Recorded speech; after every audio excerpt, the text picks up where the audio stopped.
look at this gorgeous golden cruise. Isn't it perfect for my 16th birthday? Here comes the most exciting part of tonight. Gifts, of course. All the guests lined up, eager to hand me their presents. Mr. Robinson bought me this eau de parfum in a dainty gold bottle. Yep, approved. What's next? Ooh, a pair of Jimmy Choos from the Mitchells? Gold, of course. Nice color, but the heels are far too low. What a bummer. I'll have to pass on this. That's right. Every single thing of mine needs to follow specific standards. Why, you ask? Well, my mom saw me as her beautiful angel deserving wonderful golden luxuries since the day I was born with his silky blonde hair and sparkling amber eyes. So much that she immediately changed my nursery interior to gold, along with all my baby clothes and toys to match my features. Throughout my childhood, Mom continued to spoil me with life's wonderful golden luxuries. One time, I asked for a piano, then voila! A grand classical one made from pure gold appeared. Can you believe that? Another time, I said I wanted a pony. Then, without hesitation, she took me to a farm to meet Goldie, my new mare with the shiniest golden coat. Mom, thank you so much. Honey, gold is the symbol of power and divinity. You must always remember how special you are and never accept anything less than perfection. And those are the words I've been living up to. Back to my birthday party. It's time for birthday cake! But the flowers are pink. I want it all gold. Chef friends, please scrape them all out and replace them with gold ones. I couldn't believe my birthday was almost ruined because of that. Mom patted me on the shoulder to comfort me, while Dad just gave a disapproving look. It's just a cake, Lola. How are you going to fit in out there if you insist on being so picky? Maybe you should join a public school to open up your eyes a little. School? That's not a bad idea. Always being homeschooled meant I didn't have any friends. Even the guests today are all my parents' business partners. But Mom opposed the idea immediately as she didn't want me to go through any hardships. Don't worry, Mom. I'll choose a school that fits all my standards. Pretty please. And, of course, she couldn't say no. So, here I am, negotiating straight up with the principal. I suppose painting your lock of gold and bringing a personal chef to school and such are doable, but I'm afraid we don't have a private piano room. Then build one. Also, we only have outdoor sports field and swimming pool. So, just install a roof? Don't expect me to play sports in the scorching heat. Miss, unlike your previous tutor, not all the teachers here have a doctorate degree, be bilingual, and in their early to mid-30s. In that case, no biggie. I'll just find another school then. No, wait. Give me time. As long as your family sponsors the school as promised, I will definitely make it happen. Ha! There you go. Finally, it's my first day of school. Immediately, all the students already swarmed around me in awe of my noble vibes and fashion sense. No surprises, as this school needs a serious makeover. But wait, that blonde girl looks pretty neat. Ooh, she even carried a yellow Chanel classic flat bag. What a coincidence. Mine's a limited edition. I went to talk to her right away. Her name's Beth, and we just naturally clicked after a brief chat about fashion and cosmetics. Seemed like I found myself an amazing bestie. Every day after class, I took Beth on shopping sprees at Saks for bonding. I got her all the clothes and accessories in gold and yellow, just like mine. I even talked her into bleaching her hair to be bright as mine. We're basically twins now. There's just one problem. Wherever we went, the boys followed. If you go out with me, I'll give you the latest Gucci collection. Sorry, I just bought the whole store. I can pick the stars for you if you want. Is that so? And what should I do with those useless rocks? My dad just bought me a Ferrari. I can take you anywhere. Good for you. Too bad my Rolls Royce is there. Bye. Why do they have to make such a scene? There's no way I'd fall for those idiots. I want my Prince Charming who meets all my golden standards.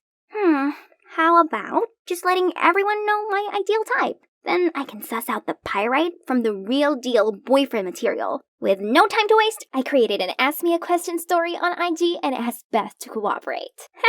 Now all I have to do is to list my requirements. The next morning at school, all of the dorks finally left me alone. Oh, except for this guy. Hey Sugar Plum, I can be the man of your dreams. So, this is Josh, captain of the soccer team. Also the hottest boy here. It seemed he met all of my standards. Is he my perfect missing piece? I was dead wrong. During our date, he blabbed on non-stop about how terrible it was for him for being too rich and too handsome. Ugh, how I longed to shove the steak right into his mouth and go home. But I suppose he did meet my high standards, so maybe I should give him another chance. The next morning, during PE class, Beth dashed toward me, holding a super-duper stinky shoe? Lola, Josh lied to you. He's not 6'4". Look at this nasty hiding crease insole. He's only 6'3". Ew, gross. Babe, I'm sorry. I only did it because— That's enough. Take this stinky shoe away from me. We are over. And so my quest to find true love is at a dead end. Again. Yet, surprisingly, luck had smiled on me once more. Later that day, I came to the practice room as usual when my favorite piece of music reached my ears. Oh my, what a heavenly sight! All of a sudden, I felt my heart skip a beat as I unconsciously walked toward that boy. Seems like someone has a really good taste in music. And your skills? Not so bad either. Well, as long as you open your heart to feel its soul, not just learn the notes. Then he stood up and walked away, not bothering to look back at me once. That was a bit snobby, wasn't it? Yet, strangely, I stood there dazed. But wait, who am I to swoon that easily? Let's see if he met my standards first. Beth helped me to find out more about him. Turns out he's Connor, the new transfer student who's trying out for the basketball team. So, I immediately went to Ken, the captain, and whispered in his ear, asking him to come up with an excuse to make Connor get a physical exam. At my personal doctor's office, of course. The result is finally in. Natural blonde, no baldness, check. 6'5", definitely without hiding crease insoles, check. White teeth, no cavities, check. Wow, he ticks all the boxes. Then I rushed to the principal's office asking him for Connor's school report, and it was impressive. He's always in the school's top 2, actively takes part in extracurricular activities, and he even won a prize in the national basketball competition. Oh my god, he's perfect. But wait, there's one condition left. This should be easy. Just a little higher. Higher. Ah, there they are. But these girls were way too obsessed over his abs. Those are mine, okay? That's right. There's no doubt that Connor is my Mr. Right. After that, I shyly handed him a bottle of golden-labeled mineral water and asked if he'd like to practice playing piano with me. My heart was thudding like crazy, but he just muttered, Sorry, but I already have a date. Then he went past me to Lily! What? That nerdy girl with 0 social skills? There's no way I can lose to her. I immediately told the principal to switch all my classes to Connor so I could easily approach him. My amazing advisor Beth also helped me devise a super detailed step-by-step strategy. Soon, Connor will get over boring Lily and fall head over heels for me. First step, scent attraction. Beth told me that Connor loves this no-brand perfume, so I sprayed a bunch of it on and confidently walked into class. But why do people keep sneezing so much? Even Connor was also frowning and holding his nose. Hey Lola, you didn't shower this morning, did you? Spraying a whole bottle of cheap perfume won't help. Then the whole class burst into laughter. Ugh, how humiliating. Okay, plan B. Beth suggested a grand confession. Great idea. So when school ended, the cheerleaders and I started a formation right in the middle of the entrance to ask Connor out. But before he could react, a girl suddenly lost her balance and dragged everyone down on top of me. Ouch! This time was sure to move him to tears. But when I was cheering for him, Connor somehow missed his shot and the ball flew straight at me, causing me to tumble face first into the armpit of this smelly guy. Yuck! Why did everything keep going wrong? Suddenly, I bumped into Josh. He grabbed my hand and started begging me to take him back. He said he tried all kinds of ways to grow taller and actually managed to reach 6'4" now, so I should stop pursuing Connor and become his princess instead. Jeez, I'm really not in the mood for this desperado. Let go of me! I then ran into Beth while leaving. She came to tell me that she figured out another way to make Connor mine. It seems like he's really into Lily. We have to separate them. So, I called Lily to a corner and told her as long as she stayed away from Connor, I would buy her whatever she wanted. You know, not everything can be bought. Connor isn't interested in you, so you'd better give up. You're just annoying him. What? I didn't expect quiet, nerdy Lily to say that to someone as lustrous as me. Lily's words had been bothering me all day. Was I wrong to continue pursuing Connor? Suddenly, someone ran past the window and splashed an entire bucket of paint onto Lily. I sat there baffled at what had just unfolded, when Connor immediately took his jacket off and covered Lily up. You're behind this, aren't you? You've really crossed the line. Stay away from us. Wait, he thought I did that? It's true I didn't like Lily, but I just wanted her to stay away from him. I never wanted her to be covered in ghastly purple paint. But the worst was yet to come, as the next day, Connor arrived at school with pitch black hair. Your beautiful hair. Why did you ruin it? But Connor just tutted at me and tried to pull Lily away. You know, there's so much more to Connor than his hair color. Do you even like him for him, or just because he happened to meet all of your absurd standards? If you're really into him, why not change your standards for him? I was speechless. Lily was right. I really thought all those standards were enough to make up an amazing boyfriend. Then I realized how Josh had what it takes. Still, I didn't want him. I only wanted Connor. Let's go, Lily. Someone this naive and spoiled will never understand what true love is. Leave her to her scheming. Wait, why do you keep insisting that I'm the one who harmed Lily? Drop the act. I know that paint stunt was just one of your many dirty tricks. Beth's already sent me the video where you failed to bribe Lily. Huh? Beth? Why did she do that? I was still clueless when suddenly the principal called Beth to his office. I rushed there to find out the culprit splashing paint on Lily was caught, and he revealed that the mastermind was Beth. At first, she tried to deny it, but when the boys showed us their texts about the deal, she had to tell the truth. You stole everything from me. Before you came here, I was the it girl, but now people only see me as your replica. Why are you so obsessed with that hideous golden color and your stupid standards? I can't believe Josh actually likes you, while I was the one by his side when you dumped him. Huh? So Beth liked Josh all this time? She even accepted to date him in secret. But turned out Josh only treated her as a side piece while he tried to win me back. If I can't have Josh, you can never have Connor. Unbelievable! So all this time, I'd let a fox guard the geese. I couldn't bear this place any longer, so I skipped class and went straight home. That night, on seeing how upset I was, Dad came to comfort me. I cried and told him all about my love life and friendship troubles. Honey, maybe it's time you saw others differently. Those standards don't mean anything. You should open your heart and allow yourself to see the good in people. Dad was right. I was so dead set on them that I couldn't see the true nature of the people around me. I chose Beth and Josh based on those standards, but both of them let me down. Meanwhile, Connor deliberately broke them, yet I couldn't shake him from my mind. The standards were like my music sheets. I played each note correctly, but I was so caught up in the practical side of it that I'd forgotten to embrace the soul. So the next morning, I went to apologize to Connor for the troubles I caused him and Lily.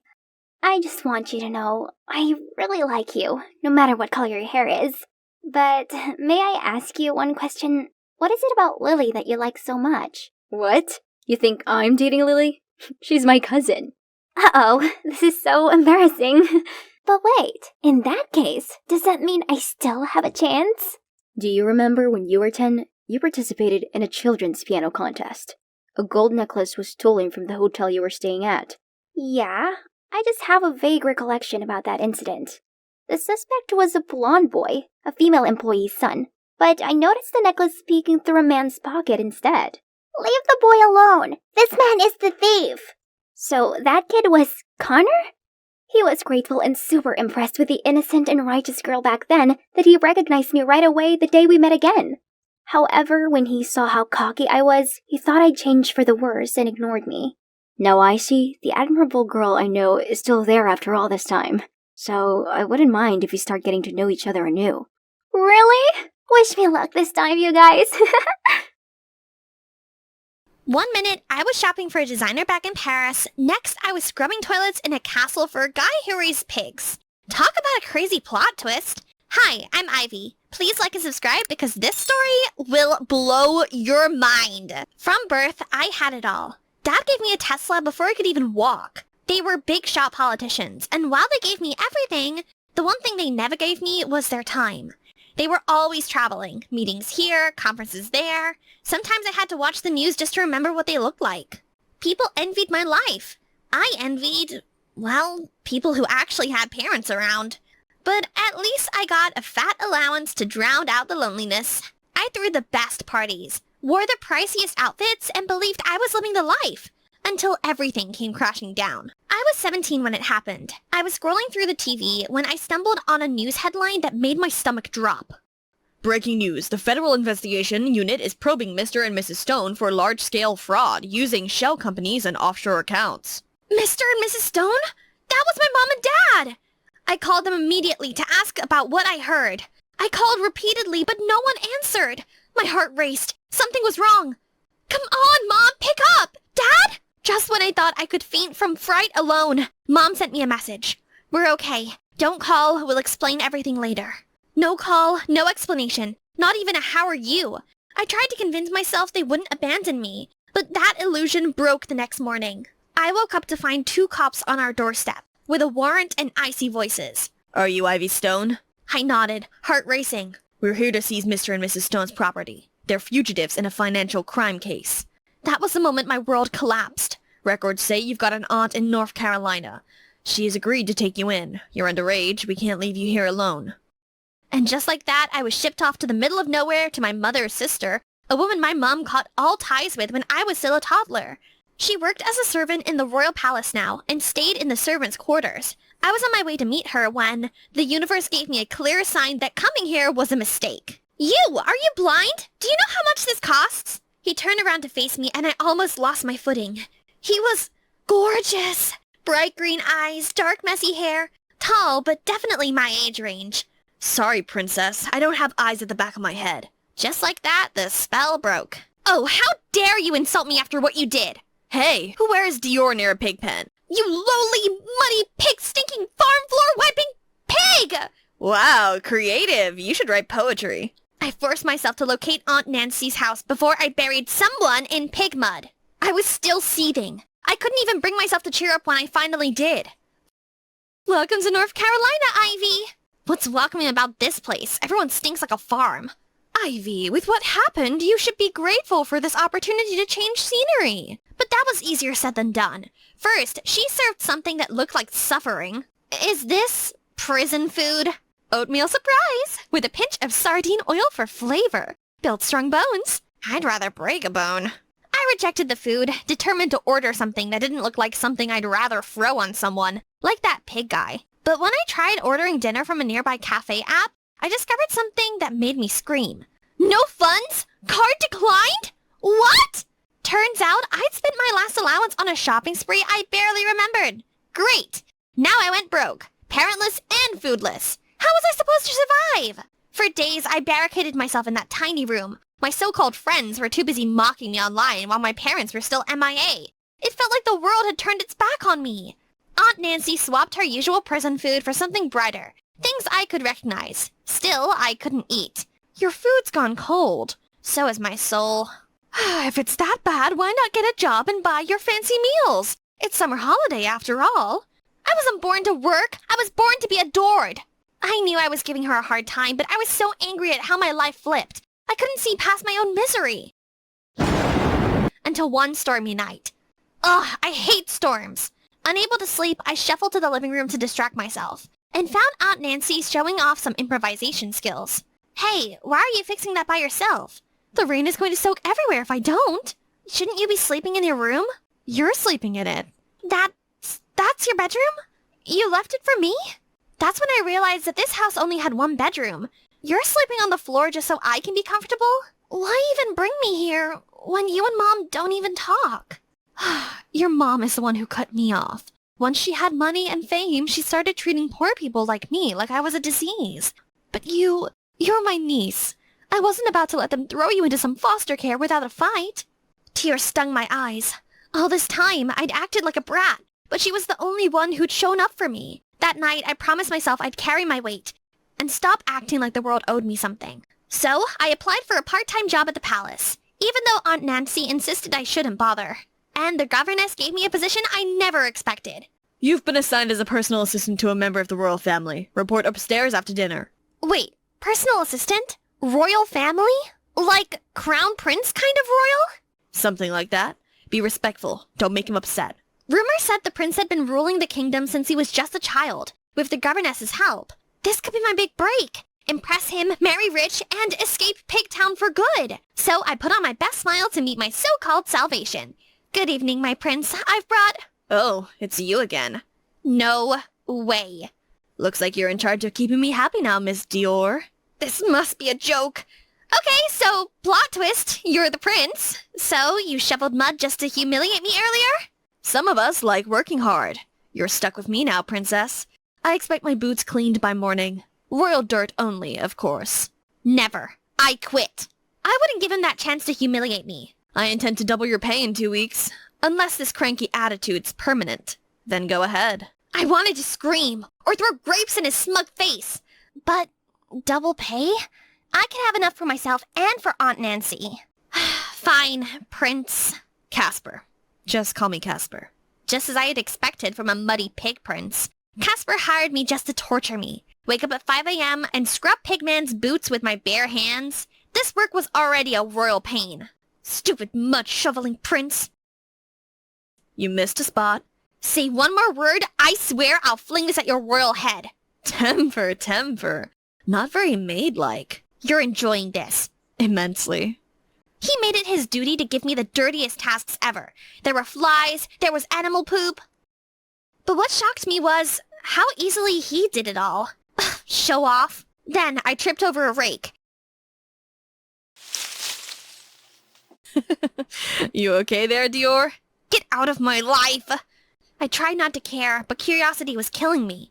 Why would a prince do farm work? Was he broke? Cut off? Pretending?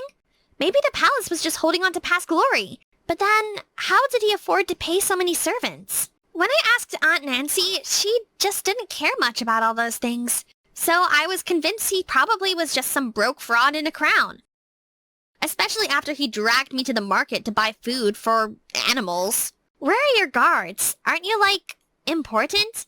I am, but you only attract danger when you live loud. No one wants to kidnap a guy who haggles over carrot prices. So, you don't worry about safety? Not really. I learned from my parents. They were too royal, too distant. People hated them. They had plenty of foes, and it wasn't long before those foes made their move. So my parents have to live a secluded life. I don't even know where they are now. Oh. It's fine. I decided then I'd live differently. No flashy shows of power, just a quiet impact. His reason for a simple life sounded so noble.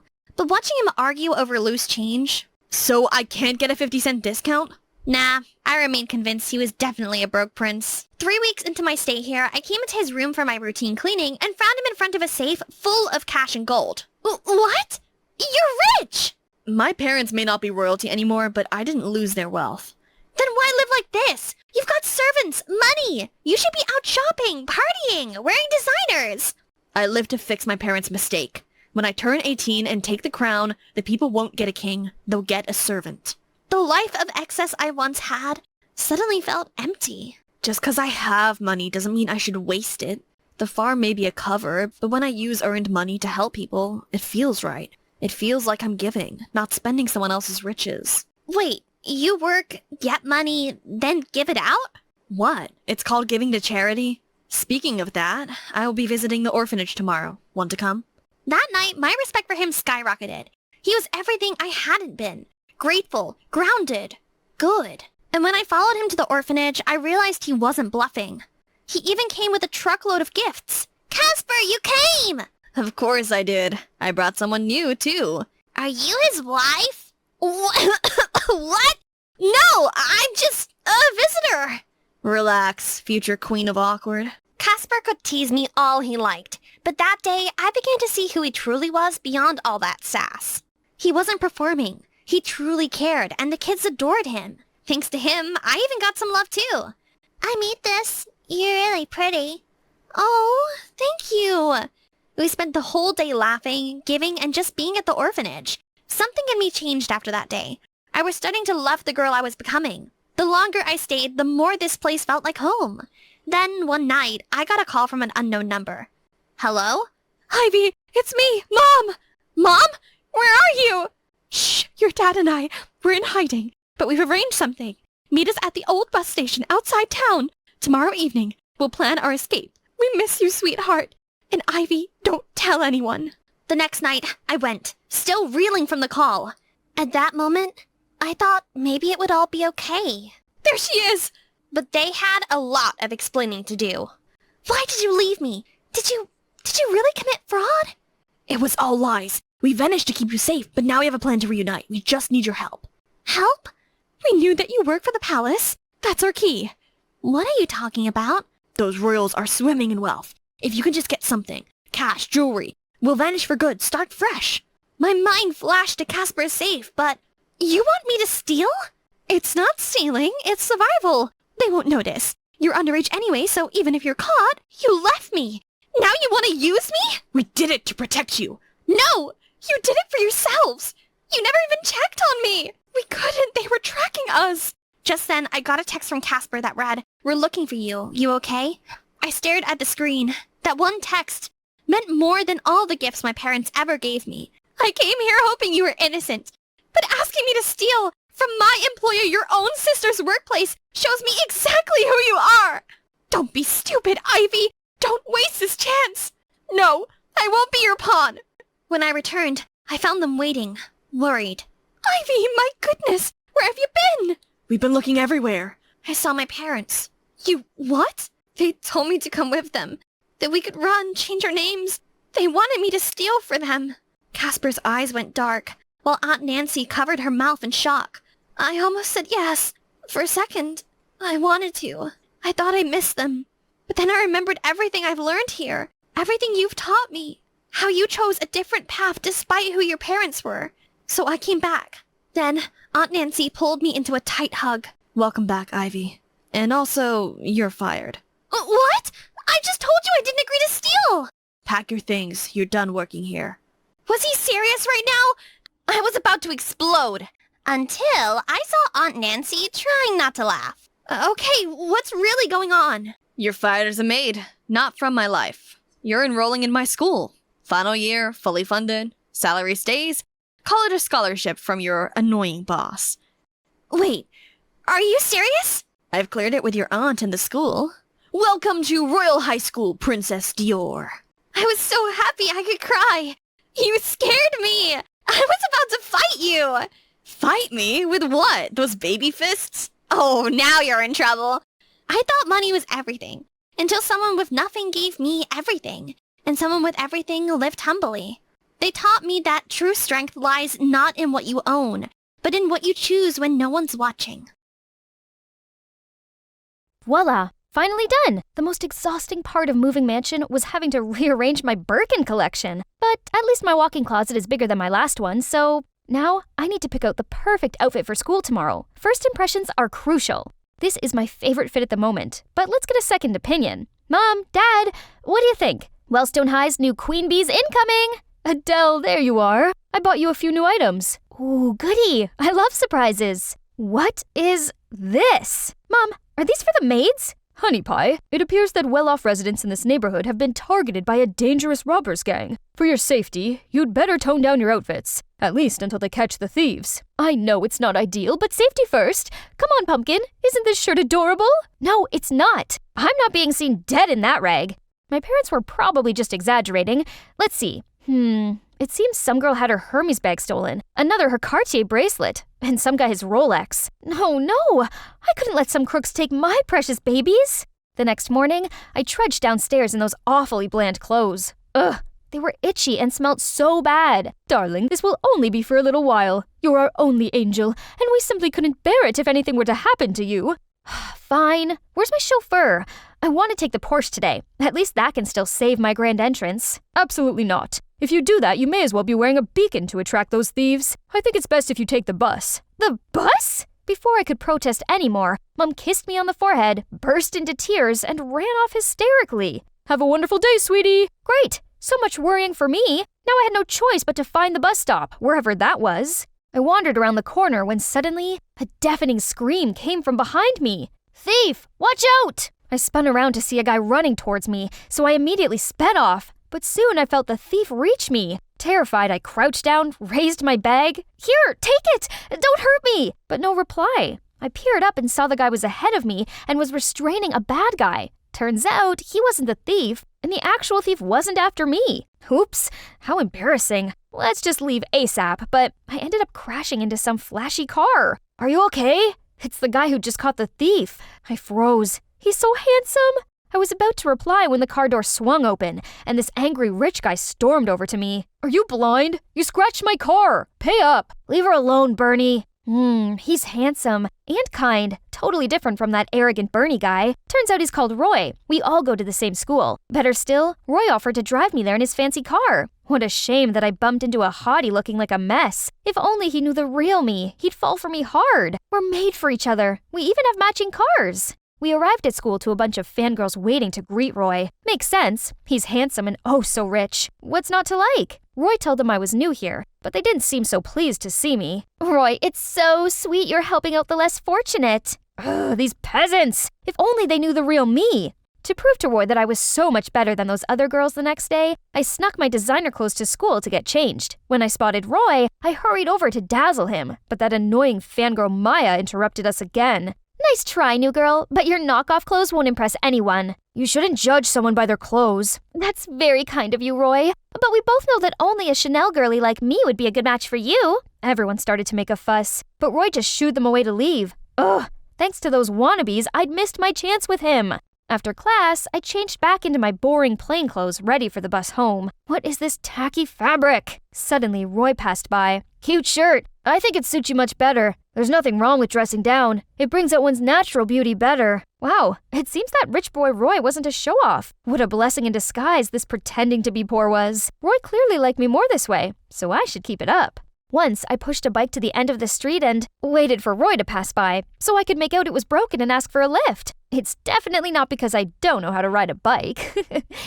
Over the next few days, I clung to Roy. I told him how I didn't know anyone at school yet, or where anything was, as an excuse to get him to take me to the canteen. But look at the food. Really? Are we supposed to eat this? Oh, we've never gotten to eat stuff like this at home. Looks yummy! Luckily, Roy felt sorry for me even more and just caringly explained the menu. The next day, I brought in my own lunchbox with Roy's favorite, mac and cheese, which obviously was made by my chef, but he doesn't need to know that. He clearly enjoyed it, but then commented, Adele, you shouldn't waste your money and effort on me like that. Please just spend it on yourself instead.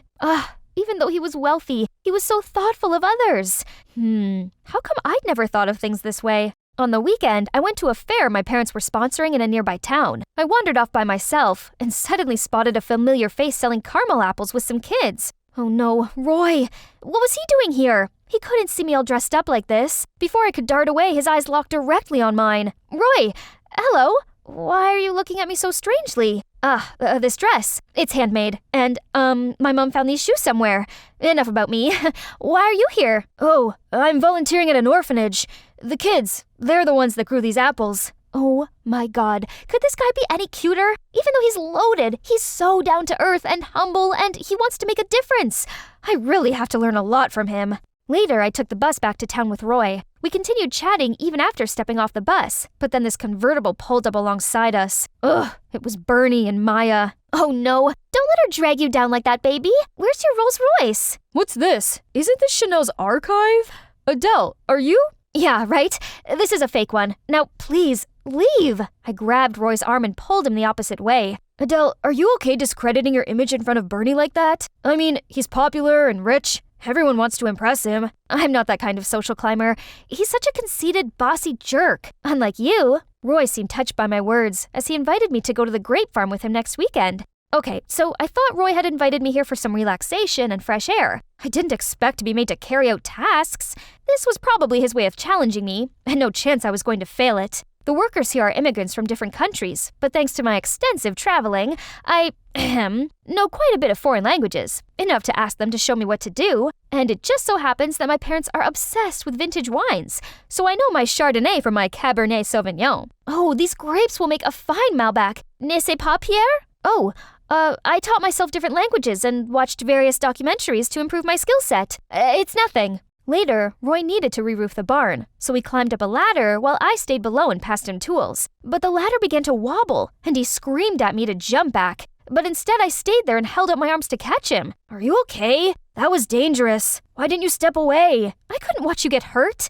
Also, to have you falling for me would be everything I ever wanted. We rested in the corner, and that's when Roy told me that he liked me. I think you're one of a kind, but I don't want there to be secrets between us. I like you too, and that's true. We should have zero secrets. So, I want to come clean. My family's actually rich.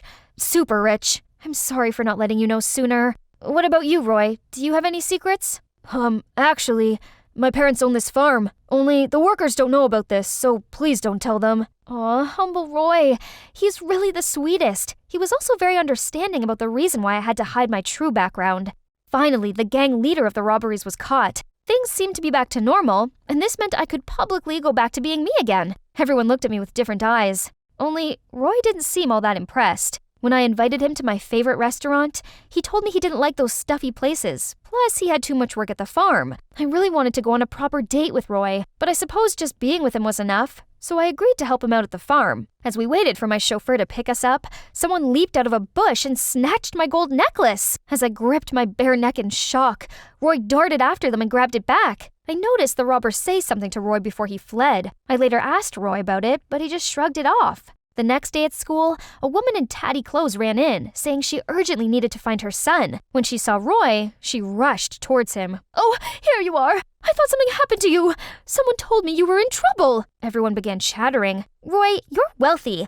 Why don't you buy your mom some nice clothes?" He looked dumbfounded, then muttered, "I'm not rich. I lied." "What? Why? You always said money didn't matter, but you live in this facade?" Roy avoided my eyes, mumbled out a sorry, then led his mom outside. So this whole time, I didn't know who he truly was? Feeling hurt and deceived, I screamed out that it was over between us. My heart was cracked into two. This was horrible. Then I arrived home to see my parents frantic. Someone had sent them a threatening letter saying, "I will come when you least expect it and take what I want." My parents were terrified that something bad would happen to me, so they hired bodyguards to protect me. The next day, a whole squad showed up, and to my utter shock, amongst them was Roy. "What are you doing here? What's your scheme?" I replied to the advert. "I didn't know it was for you. Please, Adele, I need this job. I could really do with the money." I hated that he'd lied to me, but I couldn't be that heartless. So I agreed that he could be my bodyguard, as long as he knew his limit. Having Roy follow me everywhere really sucked. So when Bernie appeared and asked me out, even though I didn't particularly like the jerk, I agreed to it. It felt good to dress up and be taken to fancy restaurants, and it felt even better to see how raging Roy looked. On my way to the restroom, Roy stopped me. "Bernie's not who you think he is. Please stay away from him." I put his words down to jealousy and shrugged him off me. If anything, what he said made me even more determined to get closer to Bernie. So when he suggested I throw a party at my mansion for my 16th birthday and invite all my friends, I immediately agreed. The party was great. It's been a while since I was able to have fun and forget about the recent shenanigan for a moment, thanks to Bernie. "Wait a minute, bae. I've prepared a big surprise for you." The lights went out, and I waited, wondering what it could be. But it's been a little too long. I called out for Bernie, but nothing. I didn't hear from Roy either. Realizing something was wrong, I found my way inside the house and was suddenly grabbed by someone. "Shh, let me show you something." He led me to the garage and I caught Bernie trying to start the supercar. Next to him was a bag full of priceless jewelry. "That was fast, but I didn't come here alone." "Yeah, but your teammates are already taken care of." Then Roy opened the garage door and the cops rushed in to arrest Bernie. Outside, I saw a couple of other robbers being led away in handcuffs. "You again? You can act all high and mighty all you want, but you're no different from me." It turns out, even after the leader was caught, the robbers gang was still alive and well, and Bernie was a member. He only pretended to be rich to fool his victims and provide intel to the gang. Knowing my true background, he's the one who stole my necklace. But the mission failed because Roy stopped him. As revenge, Bernie leaked information about Roy's family. "I should have exposed your rich kid facade sooner. I let you off several times out of respect for our close friendship, but you still wouldn't leave me alone." "Close friend?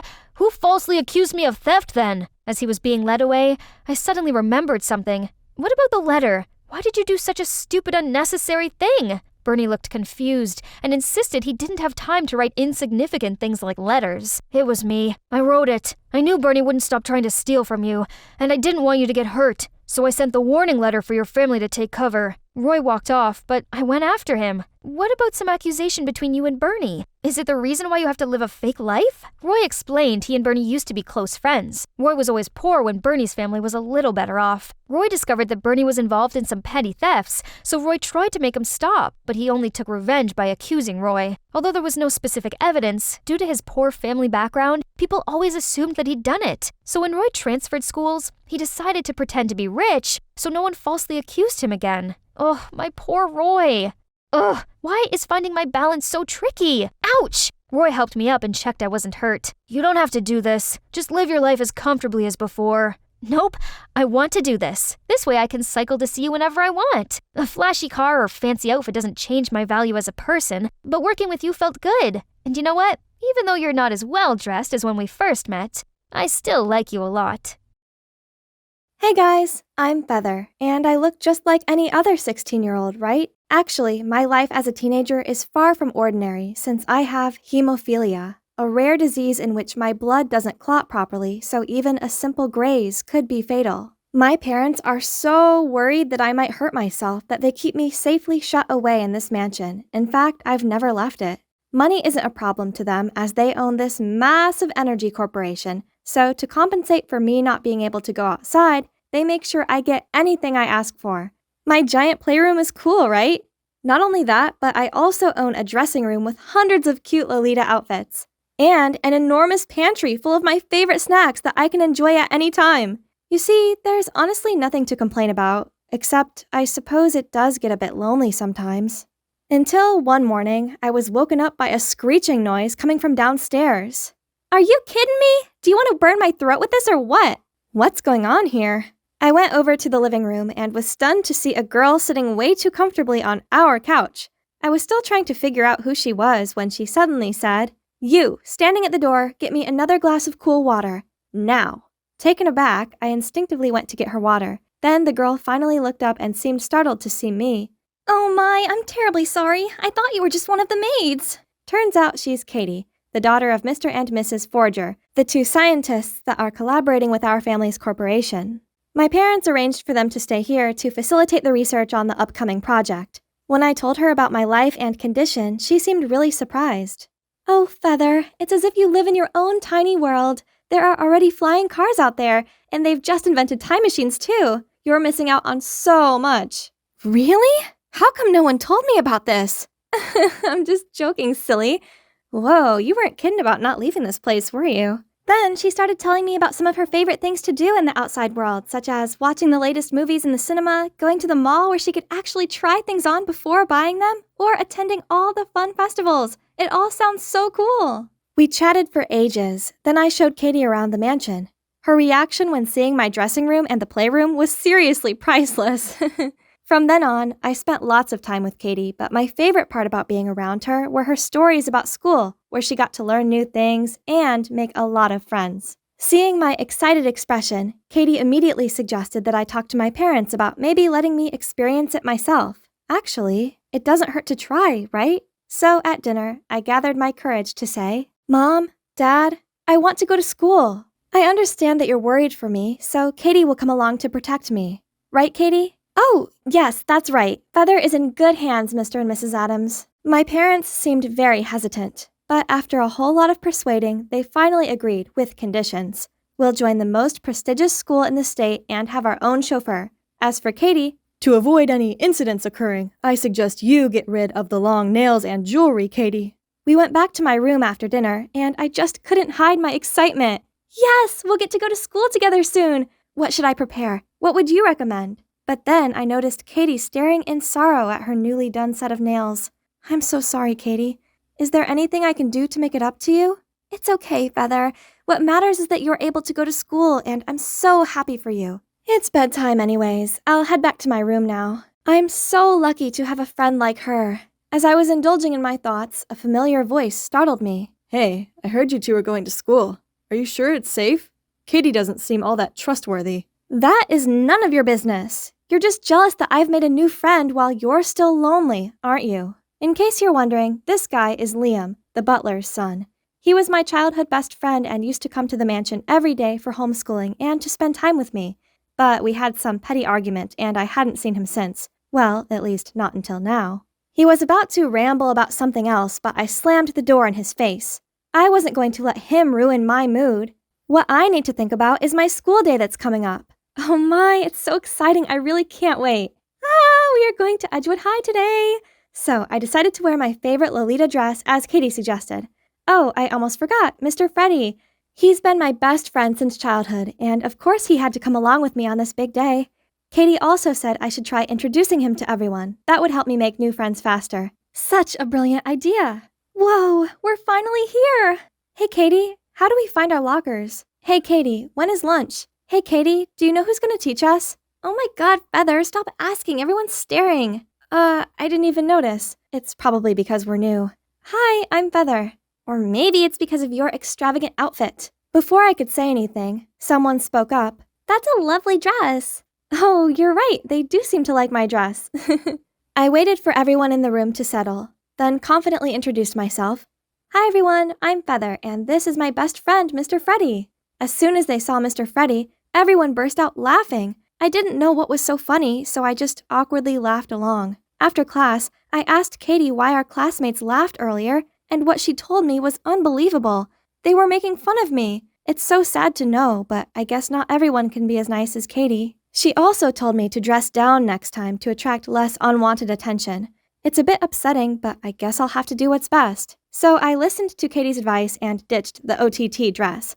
Just like she said, people actually stopped staring at me. Here, hold this. You look really good holding books. Huh? That sounds kinda weird. But it's fine though. She probably wanted my help but was just too shy to ask. After the morning classes, I went to buy a bunch of lollipops, and that might look odd to Katie, so I let her know about how lollies are my special anxiety remedy. People here seem to be quite judgy, which got me a bit uneasy. You want one? Aw, poor you, but no thanks. By the way, I'll have lunch with David today. You know, the cute jock in our math class. So you're on your own this noon, okay? Then she quickly left without waiting for my response. I didn't know having lunch alone was so boring. Everyone has their own group, except for this one guy wearing a hoodie and a mask. Hi, can I join you? But he didn't even reply, just stood up and moved to another seat. Did I do something wrong? Feeling the anxiety taking over, I immediately took a lollipop to calm myself down, and it's doing a wonderful job at making me feel better. But suddenly, someone snatched it out of my hand.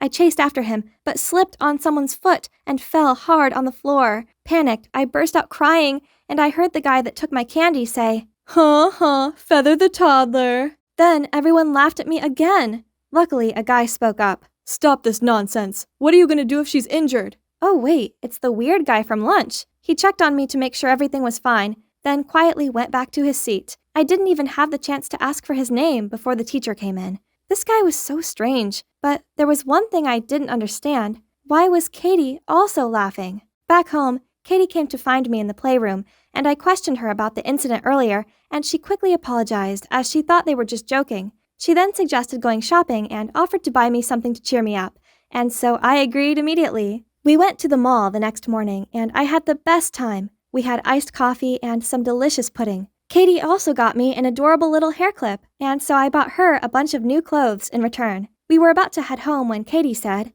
Hey, Feather, I have a cousin whose sneakers are falling apart. Would it be okay if you helped me get him a new pair? Of course, anything for my best friend. Making my best friend happy was the most wonderful feeling in the world. I'm so grateful to have such a lovely person like her to come into my life. But then the next day, I walked into class to see Katie being all lovey-dovey with the boy who took my lollipop. So that's the David that she mentioned, and on his feet were the brand new sneakers that were supposed to be for her cousin. Why is he wearing the shoes I bought? Then Katie pulled me outside and explained profusely, Feather, calm down. The shoes were too big for my cousin, so I gave them to David. I didn't lie to you, I promise. Fine. Please just don't let me see him wearing them again. I felt really bad since Katie seemed really sad after hearing what I said. At that moment, David approached me. What's up, toddler? You got a problem with my new kicks? I froze in fear. Then thankfully an announcement came through the speaker. David Peterson, please come to the principal's office immediately. Turns out he's in trouble for spray painting a teacher's car. At least someone already helped me teach him a lesson, but that wasn't all. A few more of my classmates also got detention for cheating on the math quiz yesterday, while some others got caught skipping classes. It was such a crazy morning. It's as if someone was trying to play the hero here. Finally, it's lunch break. Hoped things would be better in the afternoon, but... Huh? What is this? A poster of me? It also says underneath, Feather the toddler is the snitch. Katie took a look at it and said that the best way to deal with these kinds of jokes was just to play along. I'm not sure about that, but it seems like the only way now. And so, I climbed on an empty chair in the cafeteria and started speaking loud and clear. May I have everyone's attention, please? Hi, I am Feather the toddler, and I am proud of it. Instead of getting the response I'd hoped for, what I got back was food. The whole cafeteria was laughing and throwing food at me. I covered my face, trying to dodge it, but the floor got slippery from all the greasy food, so I ended up falling. Oh no! I scratched myself! I could only lay on the ground out of pain. People finally stopped as they saw me bleed. All I could vaguely hear was a familiar voice calling my name. I woke up in the hospital to find Liam sitting next to me. Feather, you're awake. Do you feel pain anywhere? Well, Liam? Why are you here? Where's Katie? Katie? You're still worried about Katie? She's the one who was behind all this. She told the principal about your classmates and told everyone it was you to make them hate you. What? How is that possible? Turns out the guy who was always wearing a hoodie and mask was Liam. Liam had always been suspecting something shady in Katie's behavior. So, after failing in warning me about her, he decided to look out for me himself instead. I cried and tried to hug him despite the pain on my arm. Then Liam showed me a shocking video of Katie talking trash about me to everyone. Oh, why was Feather carrying my books, you ask? It's because her parents work for my family's corporation and she'll do anything I tell her to as long as I give her some money. Seeing the anger and also disappointment in my eyes, Liam calmed me down and said he had a plan to expose my so-called best friend. When I returned to school a few days later, I stormed straight over to Katie. It's you! You're behind it all! I already know everything. Stop being ridiculous, Feather. You got busted and now you're trying to blame me. Drop the act. No one's falling for it. At the end of class, Katie suddenly gathered everyone. People, head over to the lecture hall. I have something very interesting to show you guys. Oh boy, I wonder what else she has planned. Liam and I quickly followed the crowd and found Katie standing on stage. Oh, Feather, I'm glad you're here. This is about you, after all. The screen started playing a video of me sitting on my swing, playing with my dolls, and taking armfuls of candy out of the pantry. Do you see that, everyone?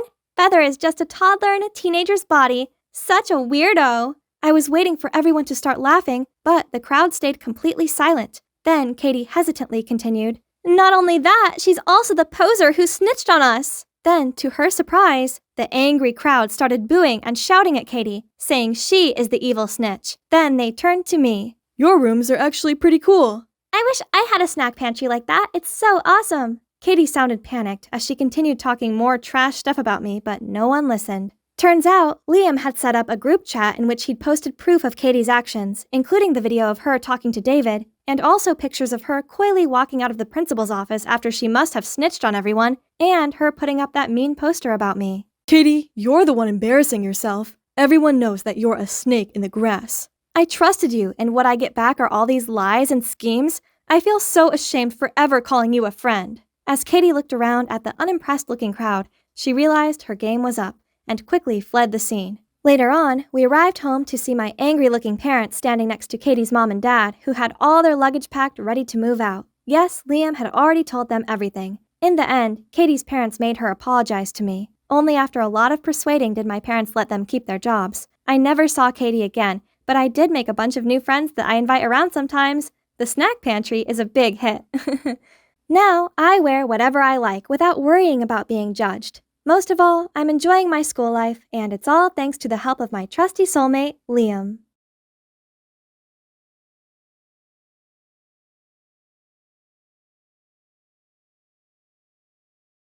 Wow, this Florida beach resort was the epitome of luxury. Hi, I'm Dakota, the beloved and only daughter of Hardy Balmer, the world-renowned wine billionaire. But I don't know why. We have this huge fortune and Dad still makes me study and always rushes me to get a job. Well, no way that's gonna happen. So for now, let's just enjoy this gorgeous place and this finest wine, shall we? FYI, there isn't a wine brand in the world I haven't tasted. I can distinguish them all easily with just one sip. Chardonnay versus Riesling? Piece of cake. Let's see if there's anything interesting going on in the world. Wait, What is this? There must be some mistake. How can Daddy be bankrupt? I called him repeatedly, but all I got was the busy signal. Something's wrong. I rushed to the private helicopter to return to our mansion. What's happening? Why are those men carrying away our valuable furniture? Then Nanny Maria ran out to me in tears. She told me Daddy had disappeared and all he'd left behind was this wooden box.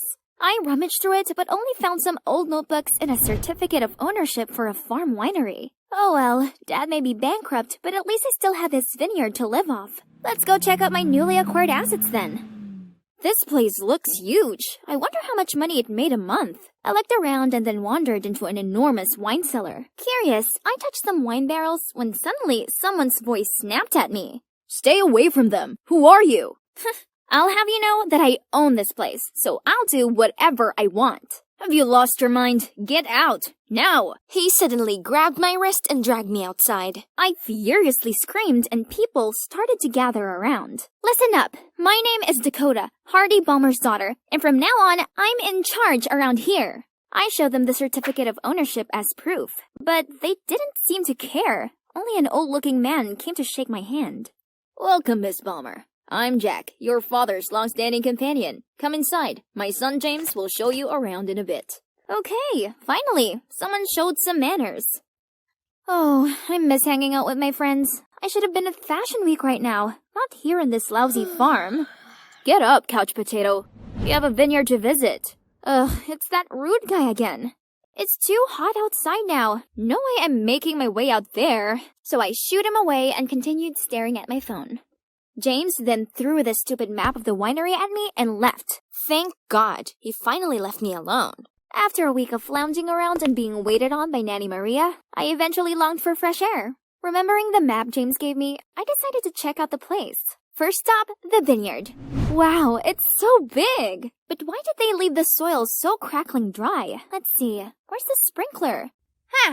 There we go. But as soon as I turned it on, a scowling farmer ran over and immediately turned it off. Hey, miss. This is not your toy. What's the attitude? They're my employees but have the cheek to act this snoodily to me? Harvest is in 2 weeks. To keep the sweetness of the grapes, no one waters them. Why is this James guy everywhere? I'm the daughter of the wine billionaire. I didn't need any preaching on how to run my farm. Days after that, I came to the farm to pluck up the grass, trim, and fertilize the plants. But I kept getting shooed out. Those awful farmers were so disrespectful. Fine, I needed to show them who's the real boss here.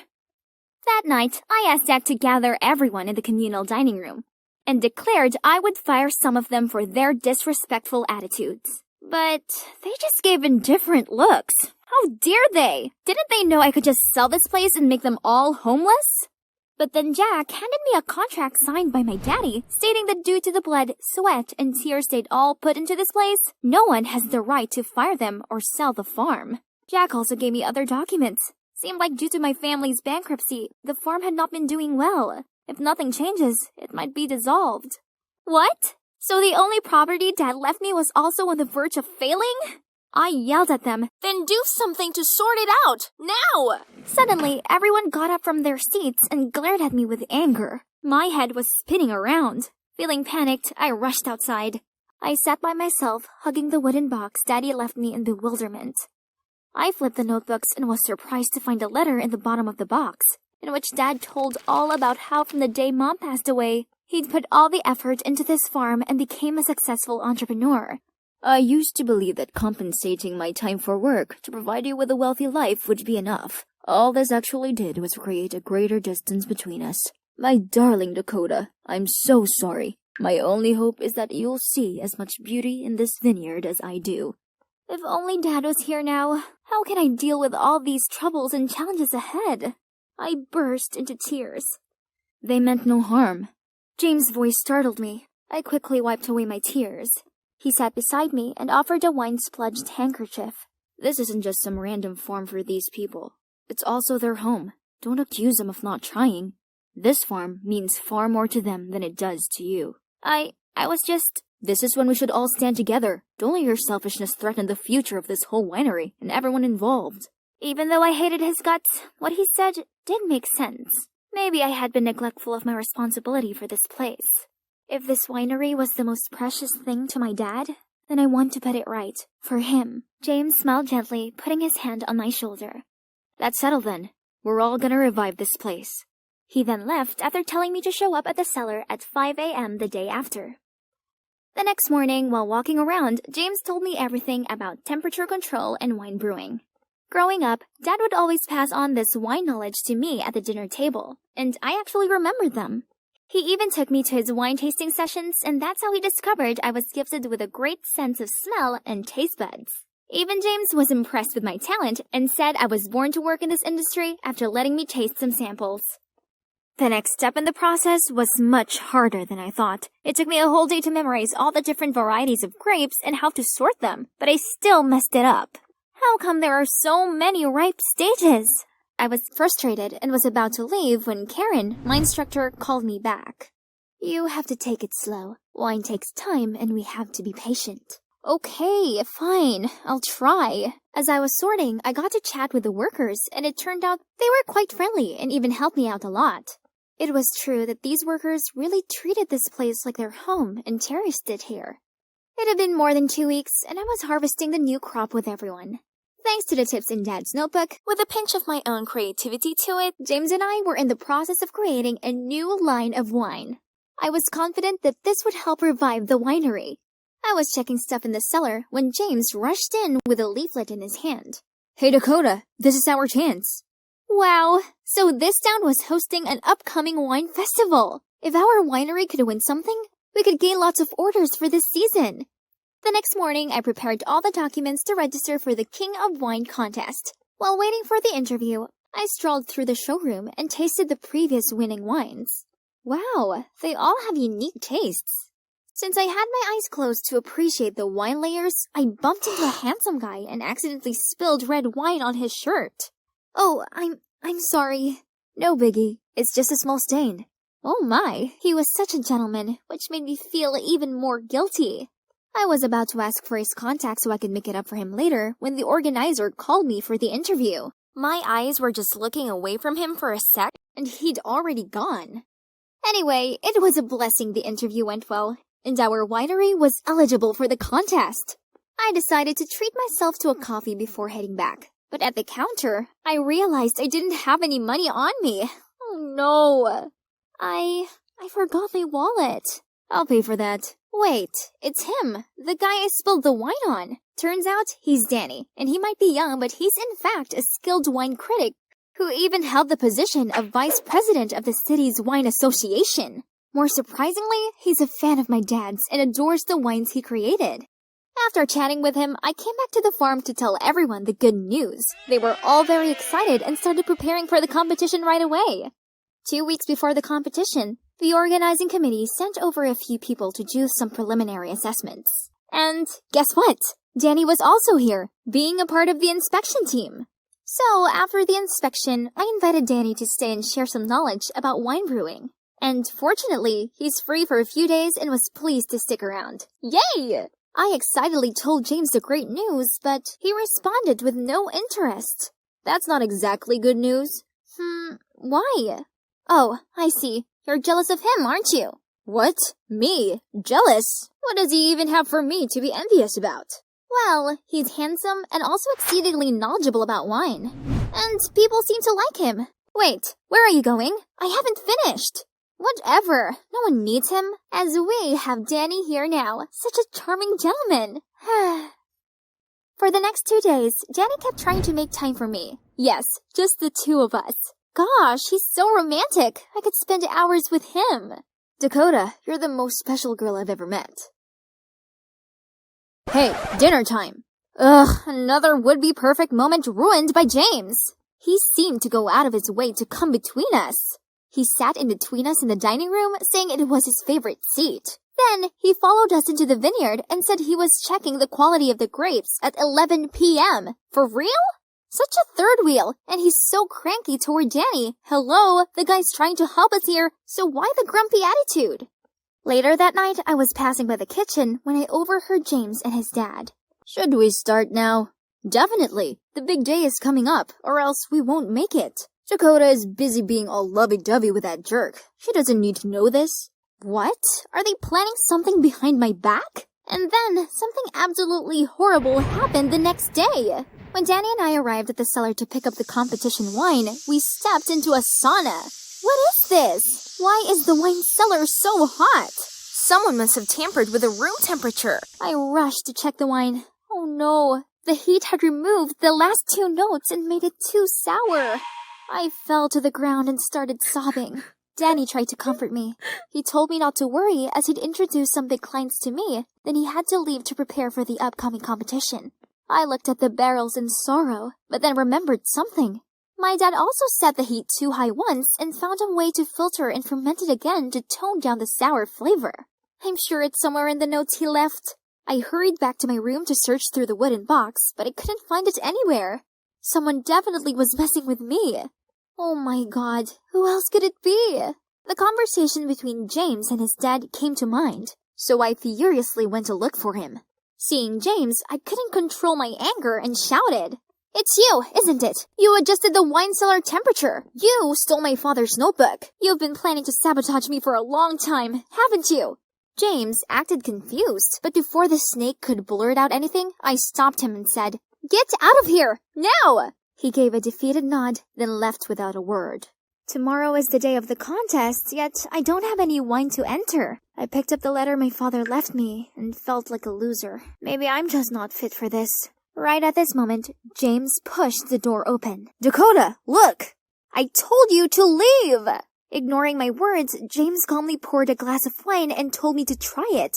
"Oh, this actually tastes pretty good. It's the new wine you created. I stayed up a few nights and fixed its acrid taste. Now we can take it to the contest." I yelped out in joy, then lunged to hug a surprised-looking James. Look at his face, red as a tomato. But, remembering how sketchy he was in the kitchen the other night, I quickly let go of him and calmed down. First things first, we had to hit the road now to participate in the competition. Our wine stall attracted a lot of guests and got highly praised by all the judges. When Danny saw us, I noticed how surprised he seemed by my presence with this new wine. I didn't expect the technique of filtration and fermentation could change the flavor so amazingly. You're really talented, Dakota. Let's take some time to discuss this in more detail later. I happily agreed, but isn't that technique recorded in my dad's notebook? How did he know it? I left the bar and sneakily followed Danny. Then in a hidden corner, I overheard him talking to someone. I've adjusted the cellar's heat to destroy everything, but who knew she'd use her father's technique to fix it? I've already taken the notebook away, but she probably remembered them all. Whatever the reason is, her wine is becoming a strong rival. My championship is at stake. Can you just do something? So, have I been trusting the wrong person? Well, that hurts. But I'll sure make him pay for that.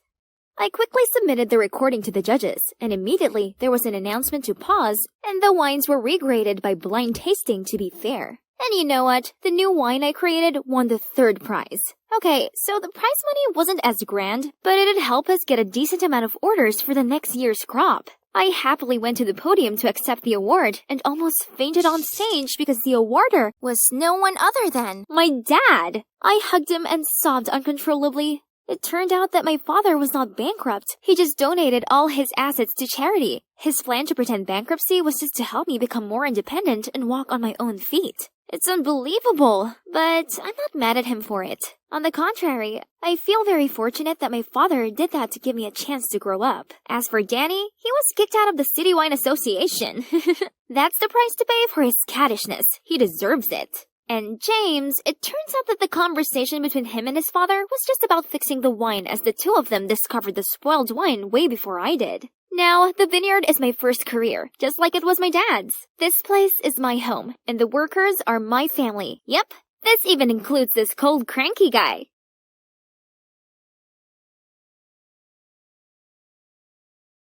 I'm standing in the middle of the room wearing this extravagant dress and a glittery mask. All eyes are on me, but I can sense how ingenuine they are. This is supposed to be my sweet 16th, and yet all of these guests were complete strangers. Ugh, it's all that slimeball Gregory's fault. Actually, this OTT party was all down to him. Oh, hi, I'm Vivian, but my friends call me Viv. My mom, Jacqueline Mars, is one of the wealthiest people on Earth. So I grew up thinking massive mansions, gigantic pools, and a floor entirely for toys was the norm. Well, at least I did until I turned 10.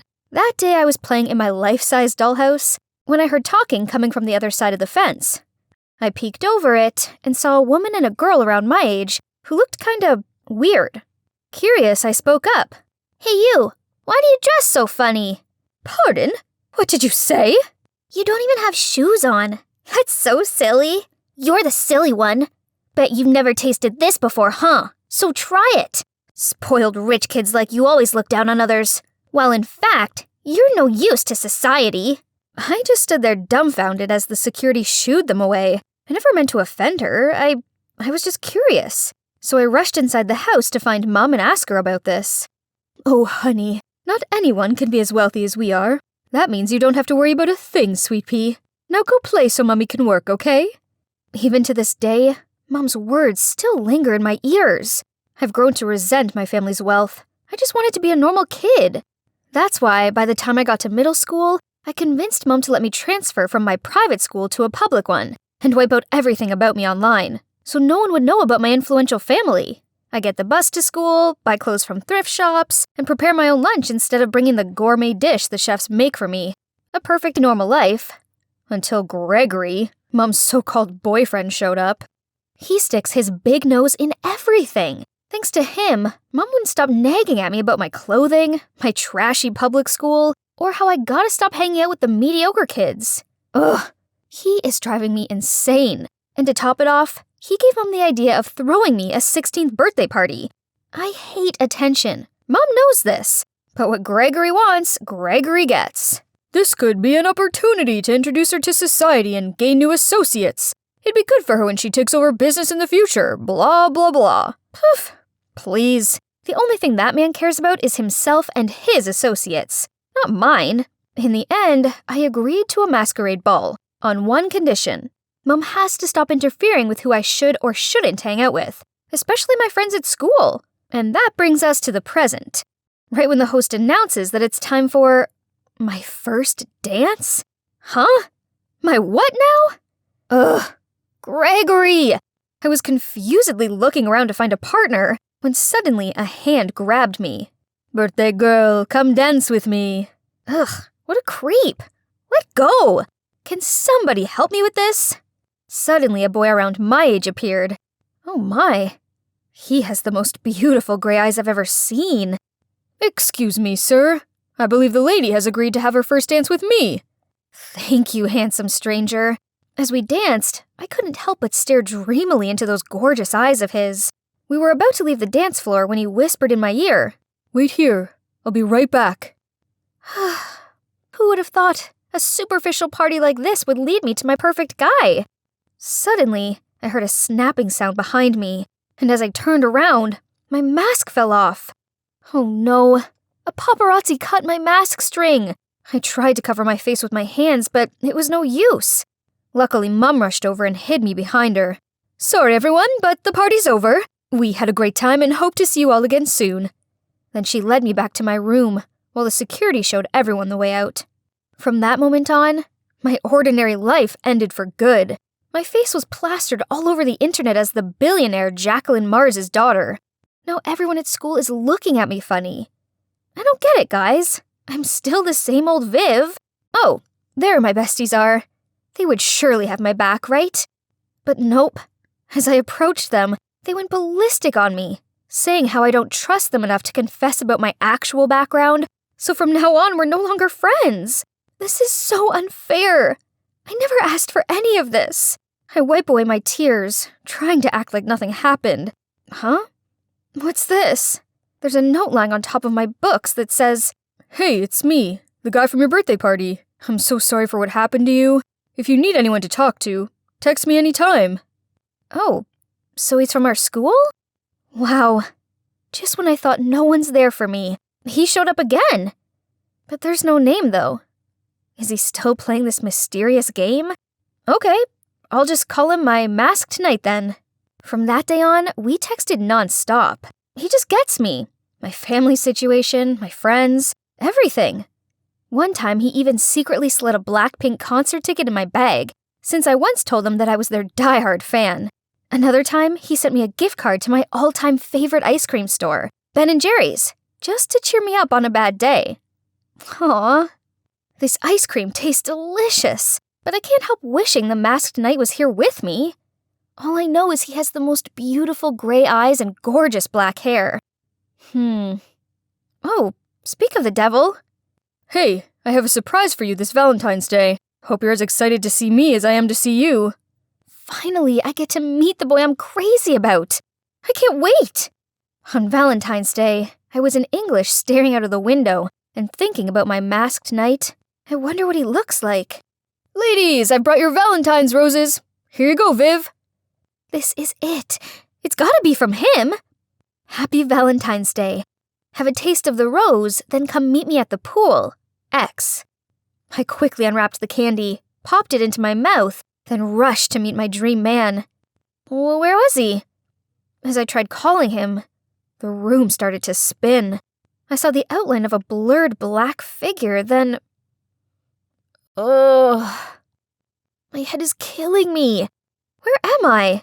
And whose hand am I holding? Hold on. Those eyes. He must be. Thank goodness you're awake. Are you the one who danced with you at your birthday party? In the flesh. I'm Jeremiah, by the way. I had higher hopes for our first face-to-face meeting, but oh well. Turns out, he always knew I went to the same school as him, but he was a bit intimidated by my family's influence, so he decided to get to know me via text first. He said the cops had found some sort of sleep-inducing substance in my rose candy. Before I could quiz him anymore on this, Mom barged into the room and hugged me. After making sure I was okay, she turned to Jeremiah and said, You saved my daughter. For that, I can never thank you enough. Please join us for dinner tomorrow night. Jeremiah seemed hesitant at first, but then he nodded in agreement. The dinner did not go as planned. Between Mom's blatant interrogating and Gregory's menacing looks, I could sense Jeremiah's discomfort. Then when Jeremiah asked where the restroom was, Gregory insisted on showing him. When Jeremiah returned, he seemed flustered and made his excuses to leave. Grr. What had that annoying Gregory said to him? I quickly followed Jeremiah and apologized, but he just smiled and offered to pick me up for school tomorrow. The cops haven't found the culprit yet, so from now on, I'll be your guardian. How sweet. After that, I hung out with him every day. Great, right? Only, somehow it didn't feel the same as when we were texting. Back then we had a deep connection. Now it was just like two friends hanging out. Oh, and not to mention Olivia, Jer's childhood friend who can't seem to leave him alone for more than 2 seconds. One time, Jer and I were at the movies together, but guess who coincidentally appeared and plonked herself down next to him? Yep, Olivia. Worse still, with their giggling and popcorn sharing, I felt like the third wheel. I was not having this again, so I just left for home in this random cab parked outside the theater. But bad luck. The driver doesn't know the way. He doesn't even have a phone, and I had to lend him mine for GPS. The guy snatched it out of my hand immediately. Rude. But wait, it was 9 p.m. already. Why did he still have shades on? And even wore a mask? Right then, I realized the car had passed the town's border. Stop! The car suddenly filled with smoke, and the last thing I thought was, he has eyes that were exactly like Jer's. I woke up finding myself in this old, cobwebby room. Where is this place? And that driver guy? I have to get out of here now. Right at that moment, he came into the room with a smile. Don't you recognize me? Will you have another dance with me? 'Cause I'd love that. What is happening right now? What he just said. Did that mean he's the actual masked knight? Maybe that's why I don't feel connected to Jeremiah. Why did Jer lie to me then? So many questions popped up in my head. Then suddenly I heard a car stop outside. That guy immediately went to check. This could be my chance of escaping. By the time I got downstairs, I saw the driver guy talking to Jeremiah. So I hid behind the door and watched on. Cameron, just stop this. Getting revenge on our father is one thing, but this is a step too far. Take Viv back to her family now and end this. I know this looks bad, but trust me. I'd never hurt Viv. I didn't mean for her to fall into the pool. That's why I jumped in to save her. But I need her as bait to show the world what that jerk Gregory is like. He doesn't deserve to be her father. I muzzled myself in shock. Gregory is their father?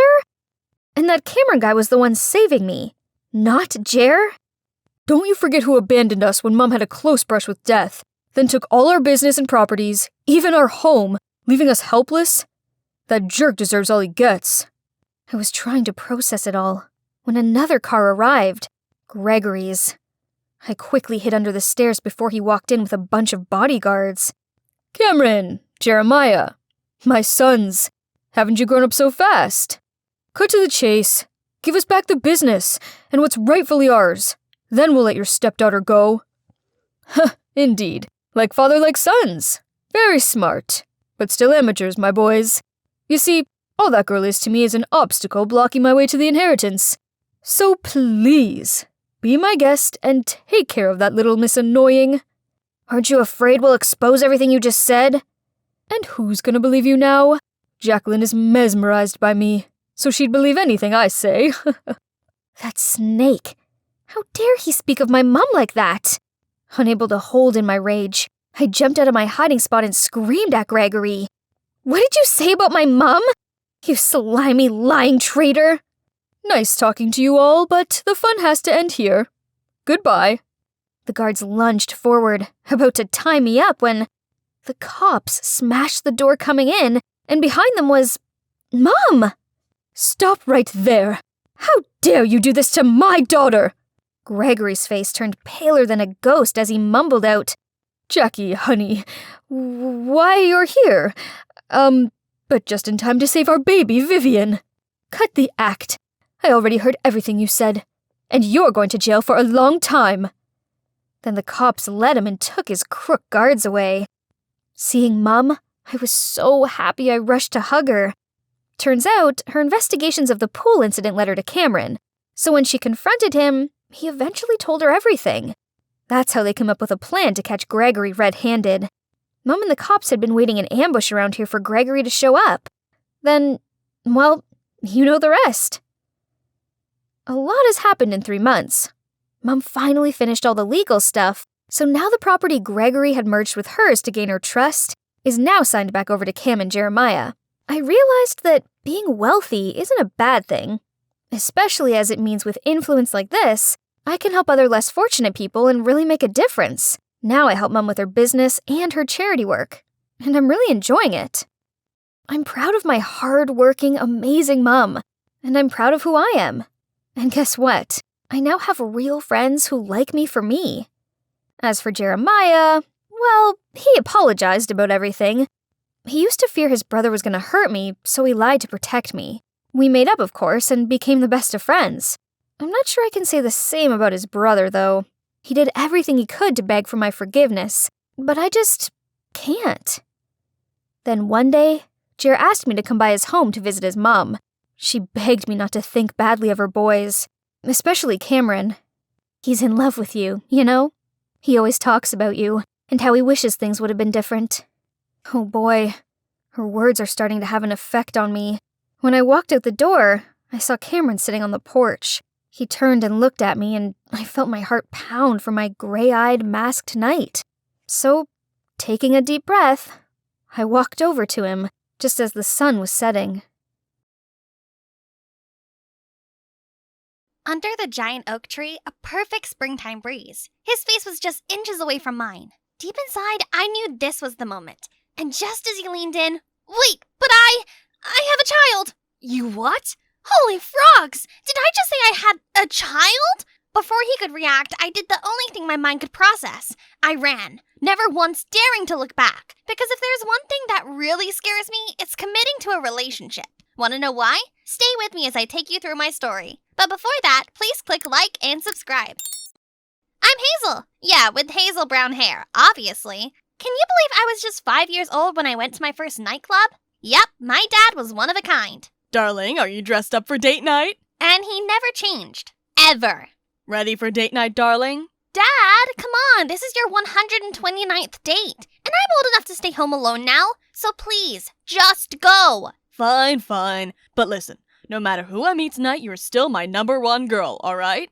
Dad wasn't lying. He dated N number of women, N number of times. But there's only one he's truly committed to. Me. But that made me feel guilty sometimes. Dad, why don't you try to get serious with someone? I know Mom left the moment I was born, but that doesn't mean you have to be single and sad with me your whole life. Single and sad? Darling, relationships are sad. They just bring pain and tears. But now you're looking at the happiest man in the world. Woohoo! And that stuck with me. I decided I was going to be happy doing whatever I wanted, however I wished. All was cool until one of Dad's dates, Laura, started messing things up. Honey, I can't believe I never asked you this before, but would you like to go to school? You know, the real one with principals and desks. No? Why, Dad? You don't want me at home anymore? Or is it because someone else doesn't want me here? Darling, don't blame Laura. She just means well. Then, just 10 days later, I found myself standing in the middle of a boring school, surrounded by a bunch of kids with different hairstyles and personalities. Out of nowhere, I felt a tap on my shoulder. A pretty girl standing alone in the middle of this school? You must be new here. Come, I'll show you around. I'm Minnie, by the way. Minnie and I spent the day hanging around the school. I knew she was going to be my first real friend, but I felt there was more to Minnie than what I saw. We laughed together, studied together, but she never told me about her family. Never. Not even where she lives. Are you close with your family? You never really mention them. It's complicated. Don't stress your beautiful brain with that. Oh, did you smile at the baseball captain, Mike? Now he's telling everyone that the new billionaire girl in school is his girlfriend. Really? That sounds interesting, but I'm not that interested in dating, though.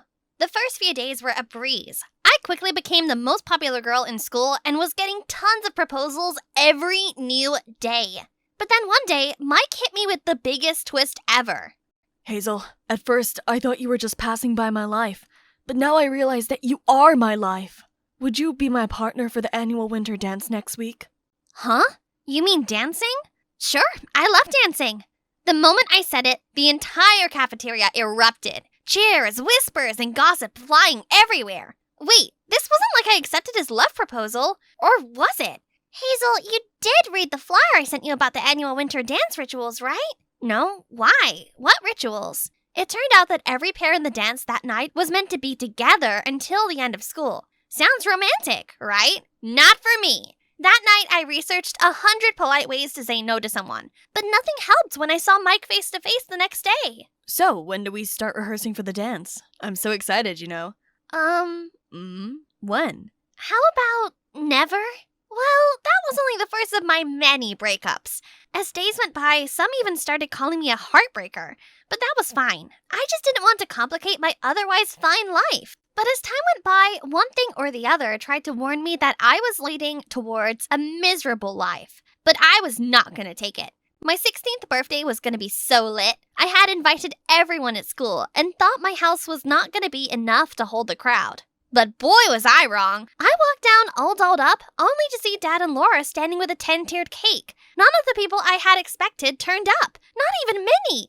Hazel, honey, listen, this day is gonna be amazing, I promise. I saw red and ran back to my room and slammed the door shut. Hey Hazel, wish you a happy birthday. I'm sorry I can't make it to your party. This is the first time I'm seeing my boyfriend's parents, so I couldn't say no. Hope you understand. Wow, now everybody has some important stuff in life, other than attending my party?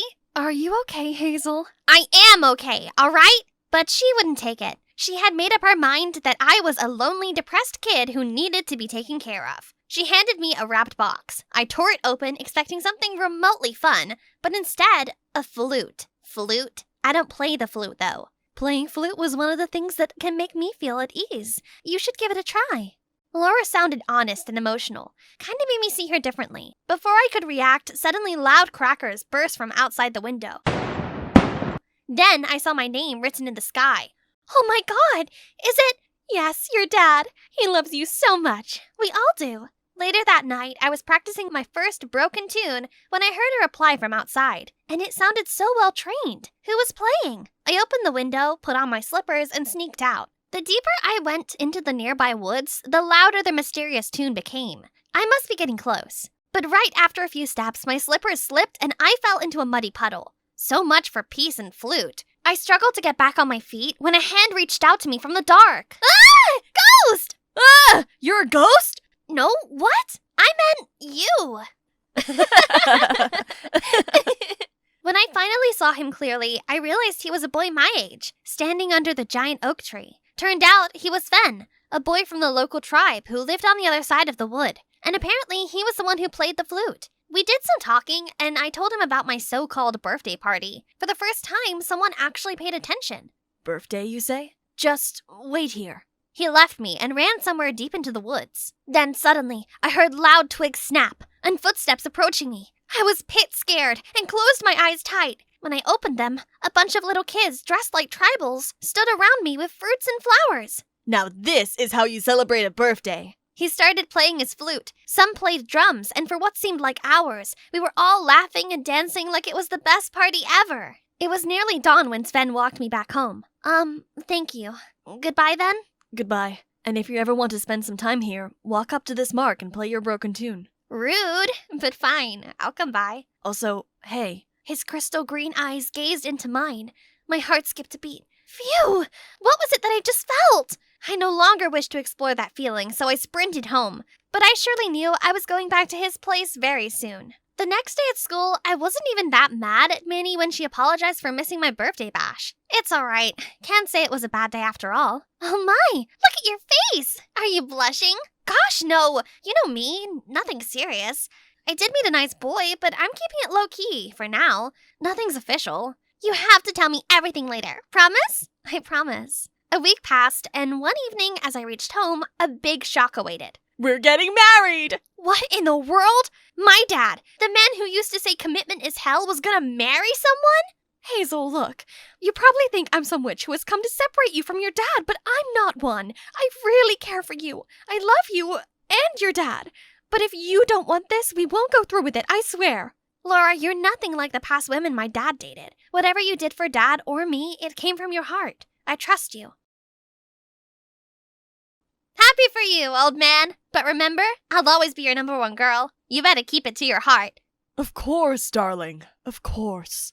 Although I said yes, my heart was troubled, and I needed to vent. I went to call Minnie, but then I spotted my flute on the table. You know how a girl's heart works? I took my flute and went out to the woods. At first, there was nothing, just the rustling trees and my own echoing notes. But then I heard it, his perfect flute tune.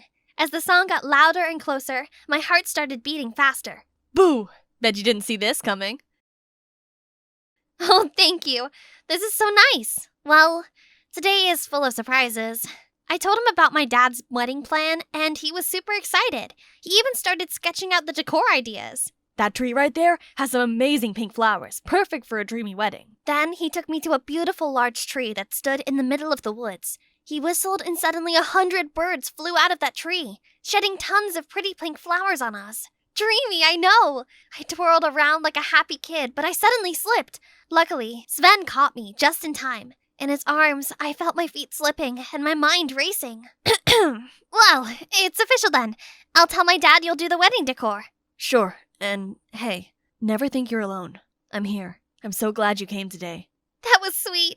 If I stood there a minute longer, I'd hug him, so I smiled and walked away. Days passed. Sven and I had become super cool friends by then. We even built our own little wooden shed by our favorite tree. Maybe, just maybe, I was starting to fall for this guy. Dad's wedding day arrived. Everyone appreciated the decor Sven was doing in our garden. No one's gonna believe this is a small urban garden. Look straight out of the woods. Told ya, that's the magic of the guy you're about to meet. Sven! Sven? Minnie? Somebody tell me what's going on. She's my twin sister. Holy crabs! I was falling for my best friend's brother? I wished I could disappear into the air right then, but it was time for the wedding. Minnie and I stood quiet, a million questions burning inside. Was Minnie from a tribal background? Was that why she refused to speak about her whereabouts all along? I was in a Rich Go cover, okay? I wanted to blend in. You don't have to explain, Minnie. We're all past those silly misunderstandings. Maybe, but this has to stop. What do you mean?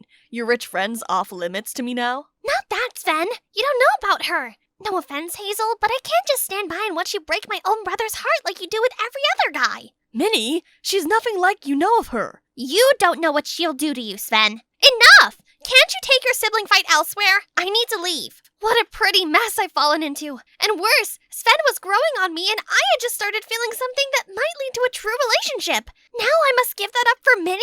Tears rolled down my eyes as I quickly slid through the dancing crowd straight into my room. Soon after, there was a knock. Not now, Dad! It's me, honey. Sorry, I saw you running and I had to break in. I don't know what got into me, but I just hugged her and cried my heart out. She felt like a mother I wish I had. After hearing everything, she had a perfect idea. You think that'll work?